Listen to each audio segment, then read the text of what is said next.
Well, it's different, from the standpoint of there's AC and tighter quarters, but the overall practice was good. We really had a bunch of guys flying around. We were able to get a lot of good work and teaching done. So, we were able to get a really good practice, and it's great that we've got that building available to us. What was the emphasis today in today's practice? It's coming off at 2 a day and everything. Just like every day, improvement. There was another day of installation for us, fourth day of our installation, so there was some newness. So you got 3 installations that have already been in, and now you had the 4th installation. So there was a lot of learning today, in compared to some of the last 2 days. Was that forced because of indoors? Just because I can't imagine you doing a whole lot of individual stuff with the amount of space you've got. Is it just more team aspect going on inside today? No, we were able to have a normal practice. That's the great thing. Okay. That's the great thing about our facility. I think it was at 110, 120 yards total. So we were able to get on our end to get a lot of individual work defensively, and then go on the offensive side and get a lot of work done. So that part of it was really easy, really functional. Okay.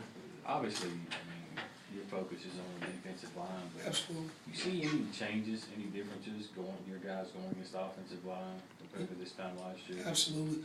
The one thing that we have right now, offensive line-wise, is some experience. You got some depth coming back, and as we always talk about, Coach Mullen emphasizes, you're only as good as you are up front. And you look at guys like Blaine Cozell and Tobias B. Mack and Gabe and Dylan and Dylan Day, who's an older guy. You got a really good, solid veteran group of football players, and they make us train every day to get better. I want to ask about Shane McCardell, and it seems like he's just made so much progress. And I'm wondering if Danico's arrival served as motivation for that. I know it didn't hurt. So from the standpoint of him looking over and seeing a guy who's as talented, with a high motor, I think it really has helped Shane a lot a bit to really see how guys perform. Danico's won a national championship. He's been an All-American.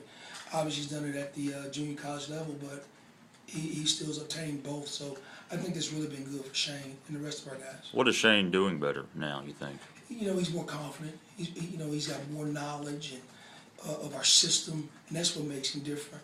And he's really turned into a more physical football player than I've ever seen him be. At what point does Coach Mullen's talked about this too, but is it ever going, ongoing process with you're too deep in your mind of the guys you want come game time, or is that something that carries on through the season? It goes on every practice. Our depth charts change daily, and who's consistent, who's beating guys out. The worst thing you can do is make that assessment after the season, because typically it's too late. So on a daily basis, we're always trying to evaluate who are the guys that give us the best chance to win a football game. Is this the most depth that you've had since you've been here? Yes. Talk about the depth at line. Talk about Yes, no question. But absolutely.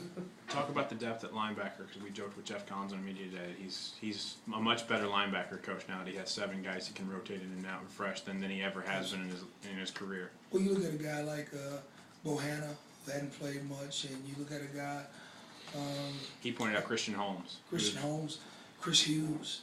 I mean, these are guys who are taking those steps to really become an SEC football players. And that's the biggest thing, is you can't teach experience. And so the more reps we can get these guys, the more opportunities, the more you're gonna see them grow and hopefully become really good players. When a guy comes in, a JUCO guy, and everybody's expecting so much of him, Danico Autry. I remember you even saying back in February, this guy has a chance to be one of the better players I've coached on defensive line. How's he handled that since being in camp? Has he been able to stay humble a little bit? Or? He's never talked about it. He's never mentioned his stats and what he's been able to do. He's a really humble kid. He's really a Mississippi State kid, via North Carolina. But he's humble, he's tough, he works his behind off. And so, he fits exactly who we are as a program.